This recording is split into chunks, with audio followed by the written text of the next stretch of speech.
పిల్లలు స్కూల్కి వెళ్ళిపోయిన తర్వాత నేను కూడా ఫ్రెష్ అయిపోయి రాగి జావ అయితే కాస్తాను. బ్రేక్ఫాస్ట్లోకి అయితే ఉప్మా చేశానమాట. ఇంకా ఉప్మా తినేసి రాగి జావ కూడా కలిపేస్తున్నాను. మా హస్బెండ్ బయటికి వెళ్ళాలన్నారని చెప్పి ఇంకా కొంచెం పెరిగేసేసి రాగి జావ అయితే కలిపేశాను అనమాట.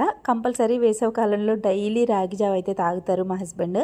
తాగేసిన తర్వాత ఆయన అయితే బయటికి వెళ్ళిపోయారు.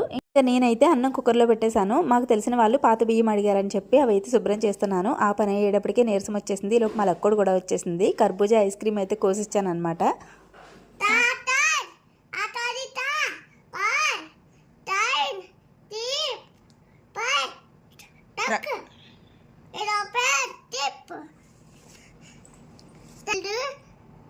సండే